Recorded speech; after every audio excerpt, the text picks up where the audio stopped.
ये वार्निंग दी है by the way, और वार्निंग ये उन्होंने कहा जी अगर आपने ये दहशतगर्दी स्पॉन्सर करनी बंद ना की तो फिर हम आपको देखेंगे। ये चीज उन्होंने कही है। रोज इंडिया के अंदर से लोग पाकिस्तान को धमकियां देते हैं, लेकिन रोज ये कहा जाता है कि ये हम तो पाकिस्तान की परवाह नहीं करते। रोज धमकी देते हैं, डेली बेसिस के ऊपर। अब मतलब हैरानकुन बात यह है कि एक ऐसे वक्त में ये उनका स्टेटमेंट आया है कि डिफेंस मिनिस्टर भी बात कर रहे हैं कि भाई हम आपका नक्शा बदल लेंगे। एयर चीफ उनके कह रहे हैं कि हमने जी 5 या 4 जहाज गिराए हैं, वो भी ये बात कर रहे हैं। और जनरल द्विवेदी जो है, उपेंद्रा द्विवेदी, वो कह रहे हैं कि भाई अब एक और जंग हो सकती है, इसलिए अपने जवानों को उन्होंने कहा कि आप लोग रेडी रहें, किसी भी वक्त हम आपको कह सकते हैं और ये जल्द हो सकता है। मतलब this is really alarming for Pakistan. तो इंडिया को क्या कीड़े ने काटा भाई? हमने बार बार कह दिया कि हम आपको एक्सेप्ट करते हैं बारिंग पीओके, जो हमारा हिस्सा है और वो लीगली भी हमारा हिस्सा है। मैं किसी भी फोरम पे किसी के भी साथ जो कि ऑब्जेक्टिव है उसके साथ आर्ग्यू करने को तैयार हूं, ठीक है ना। मगर मैं ये कह रहा हूं कि बाकी का एरिया जो है उस पर हमें आपसे कुछ बोन है ही नहीं भाई। We have accepted that west Punjab is Pakistan, we have accepted KPK is Punjab, we have accepted Sindh is Pakistan. अब हम और क्या एक्सेप्ट कर ले? आप क्या ये भी पढ़ाएंगे कि हम बन गए, ये हिंदू हमको मानते नहीं है, आदर्श रखते हैं? तो ये जानबूझ करके अगर डरना ही है सिर्फ कि जस्ट पिन पॉइंट करो जो कि हमें डरा करके रखे, तो फिर ऐसी देश का क्या फायदा, ऐसे न्यूक्लियर वेपन का क्या फायदा जो आप जिससे डर ही रहे हो भैया। पाकिस्तान बन गया, पहले अगर मुसलमान साथ में रहते तो डर के रहते, हम अपने हिसाब से जीना चाहते हैं, हमें तो आजादी चाहिए, स्वतंत्रता चाहिए, चलिए जी मिल गया, ओह अब हमें इंडिया से डर लग रहा है। अरे भाई ऐसा क्या चीज है कि आप डरे ही जा रहे हो? तो प्लीज, राजनाथ सिंह जी ने कुछ ऐसा नहीं कहा। उन्होंने कहा अगर पाकिस्तान, मैं आपको वो स्टेटमेंट शेयर कर सकता हूं, मेरे पास खुला हुआ है, इन वर्बैटिम मैं कोट कर रहा हूं, in verbatim, any aggression by Pakistan in the Sir Creek area will be met with a resounding response that will change both history and geography. In the 1965 war, the Indian Army had demonstrated the capability to reach Lahore.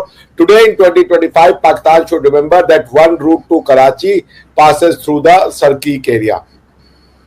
आपको पता ही है run of Kutch का area जो है गुजरात जो है, वहां पे उस जो बाउंड्री है गुजरात साइड में पाकिस्तान और इंडिया के बीच में, उसको हम कहते हैं, जो सिंध को गुजरात से अलग करती है, उसको सर क्रीक कहते हैं। तो अब उसके बाद आप उसमें भी अगर इंटरप्रिटेशन वाला मैटर लाना चाहते हैं तो बात अलग है कि भैया कौन सा एरिया किसका है, लेकिन हमने कभी सर क्रीक वाले एरिया को वो नहीं माना इशू नहीं बनाया, ठीक है ना।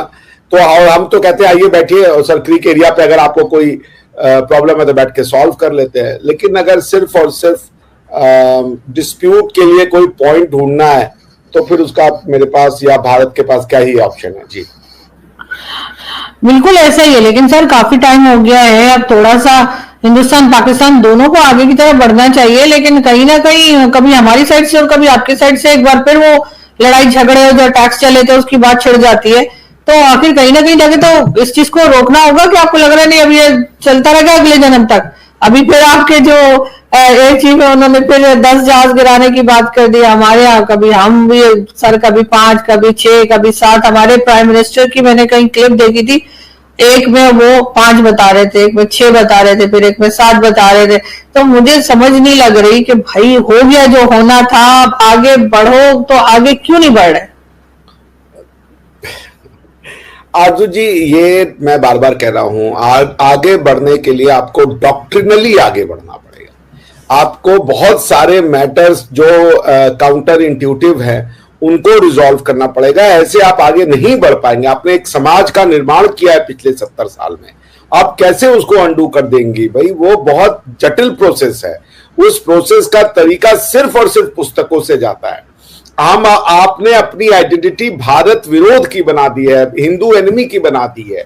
क्यों है? आप लोग बोलते ये हमारा एनिमी है, अवध से अवध कैसे हिंदू आपका एनिमी हो गया? आप हमारे में से कन्वर्ट होकर के बने, हम आपके एनिमी हो गए? देखिए, ये सब डॉक्ट्रिनल इश्यूज हैं। जब तक डॉक्ट्रिनल इश्यूज रिजॉल्व नहीं होंगे, जब तक पाकिस्तान अपनी आइडेंटिटी को और आइडेंटिटी से ज्यादा नॉलेज क्राइसिस को रिजॉल्व नहीं करेगा, ये इसका रास्ता बंदूक है ही नहीं, इसका रास्ता किताब और फिलोसोफर्स हैं। Someone who can explain things in a coherent manner, जो लोगों के बात समझ में आए। जानबूझ के लोगों को गुमराह रखना, जानबूझ के लोगों में प्रोपोगेंडा और झूठ फैलाना 80 साल तक, मतलब ये तो मैं पाकिस्तान के डॉन में एक बार सुन रहा था कि पिन खोद खोद के झूठी बातें डाल डाल के आपने एक माइंडसेट बना दिया है जो लोग समझते भी नहीं है कि भारत और पाकिस्तान का मुद्दा क्या है, उनको पता ही नहीं है। आज पाकिस्तान के लोग जो है वो कश्मीर में ये नहीं समझते कि कश्मीर में जो मुद्दा वो रिलीजन की वजह से वो, जबकि वो ये कहेंगे कि कश्मीर के मुसलमानों को इंडिया मार रहा है, लेकिन आप बोलिए कि इस मुद्दे का पूरा जड़ में रिलीजन है, तो कहते हैं भाई रिलीजन का इससे क्या लेना देना है। तो बात ये ना कि जानबूझ के मुझे लगता है पाकिस्तान के इंटेलेक्चुअल या इंटेलिजेंसिया जो है वो मैटर को रिजॉल्व करना ही नहीं चाहती, वो इसको कंफ्यूज्ड, कन्वर्टेड और जिसे कह लीजिए केओटिक रखना चाहती है, ताकि जनता जो है वो इन्हीं बातों से डरी रहे। अदरवाइज इतना इशू डिफिकल्ट नहीं है। आप अपनी नॉलेज को ठीक कीजिए, पढ़ाई को ठीक कीजिए, अपनी हिस्ट्री और अपनी ज्योग्राफी को आप एक नेचुरल डिस्कोर्स से बताइए। आप नॉलेज को देखिए, नॉलेज इज समथिंग ना वो आप क्रिएट नहीं कर सकते, नॉलेज इज समथिंग जो आप समझ सकते हैं।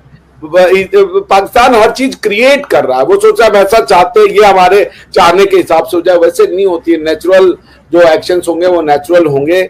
It's a very difficult concept to explain, but Pakistan का डर बिना वजह है। भारत की हजारों साल की हिस्ट्री में हम अग्रेशन नहीं किए हैं, हमारी फिलॉसफी है वसुधैव कुटुंबकम की, फिर भी आप कह रहे हो ये अग्रेसर है। आप बताइए आरजू जी, आप अपने दिल पे हाथ रख के बताइए, 4 या 5 युद्ध हुए हैं भारत और पाकिस्तान के बीच में, चारों पांचों युद्ध पाकिस्तान ने शुरू किए, किसको डरना चाहिए? उसके बाद भी आप पाकिस्तान के लोगों से पूछिए तो कह रहे भारत युद्ध कर रहा है। पहलगाम का इल्जाम हमारे पर लगा दिया। कसाब के लिए क्या किसी ने पूछा? पाकिस्तान की जनता आज तक सड़कों पे आई कि तुमने जो बंबई में इसमें जो 300 या 150 लोगों को मारा, 170-80 लोगों को गोली से भून दिया, उसमें 25-30% मुसलमान थे, वो क्यों भेजा वहां पे? कसाब क्या करने आया था मुंबई में? कश्मीर का डिस्प्यूट है, मुंबई में क्या कर रहे हो तुम? और मुंबई में भी जाकर के वहां क्या कर रहे हो? जो जूइश एक रेजिडेंस था उसमें घुस गए। मुझे नहीं पता था कि वहां पे कोई छबाड हाउस है, उसमें यहूदियों का कोई परिवार रहता है, वो उसमें जाकर के उन्होंने जाके चुन के उसको उनके परिवार की हत्या की। बताइए, तो पाकिस्तान के लोग तो पूछे ना, मुंबई क्यों हुआ, पहलगाम क्यों हो रहा है? लेकिन सर आपके यहाँ से भी तो सर अभी ऑपरेशन सिंदूर के बाद आपके यहाँ से भी तो सर अभी तक इसी तरह की स्टेटमेंट्स आ रही है ना कि जैसे अभी जारी है या अब फिर जो है फिर अटैक होगा। तो बात सारी ये कि अब कहीं ना कहीं मतलब अटैक करने से क्या कुछ हासिल हुआ?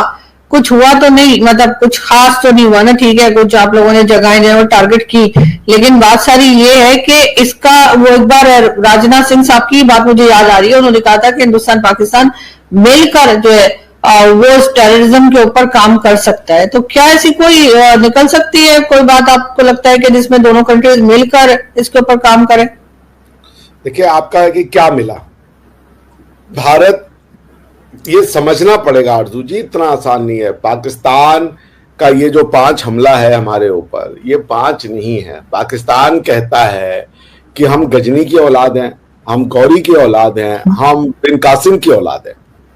तो इसका मतलब आप समझ रही हैं, इसका मतलब है कि बिन कासिम ने 7वीं शताब्दी में हमला किया था, और ये जो लास्ट डिक्लेयर्ड वॉर हुआ 1900 वो कारगिल का जब भी हुआ था, वो सब आप कह रहे हो हमने किया है और हम करते रहेंगे। 99 में तो आपने वो, चूंकि आपने कहा कि बिन कासिम से पाकिस्तान बना, आपके लोगों को ये समझिए, इसकी डेप्थ को समझिए कि आपके लोगों को ये पढ़ा दिया कि भाई Pakistan was formed the day bin Qasim landed in the Sindh province, और सिंध में बिन कासिम के आने के साथ पाकिस्तान का निर्माण हुआ। यानी कि वो हमला जो भारत की धरती पे हुआ, वो आपने कहा वो हमने किया है। तो आज आपने हमसे 1000 साल से, आपके पाकिस्तानी एक मिनिस्टर ने कहा था हम 1000 साल से लड़ेंगे, उनकी नॉलेज कम थी, वो 1000 साल से लड़ रहे हमसे, और वो 1000 साल और लड़ना चाहते, तो वो ये भूल गए कि अगर वो 1000 साल से लड़ रहे हैं हमसे, तो 1000 साल से हम भी लड़ रहे हैं। पर हेलो दोस्तों, मेरे YouTube चैनल पर आप सभी का स्वागत है। दोस्तों, भारत के रक्षा मंत्री और आर्मी चीफ ने पाकिस्तान को फिर चेतावनी दी है। अगर पाकिस्तान किसी भी प्रकार की आतंकवादी गतिविधियां या आतंकी हमला भारत में करता है तो छोड़ा नहीं जाएगा, भारत घर में घुसकर मारेगा। आर्मी चीफ का बयान ऑपरेशन सिंधु 2.0 जल्द होगा। यह सुन पाकिस्तानी मीडिया और पत्रकार में डर का माहौल बन गया।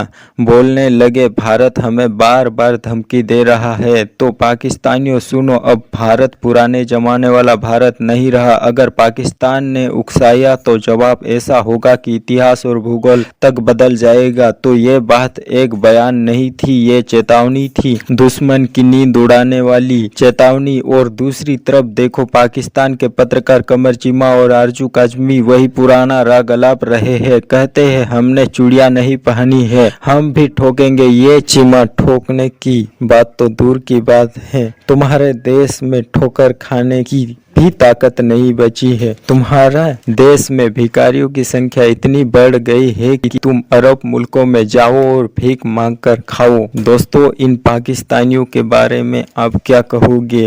अपनी राय कमेंट में दीजिए। मिलते हैं नेक्स्ट वीडियो में, तब तक के लिए बाय।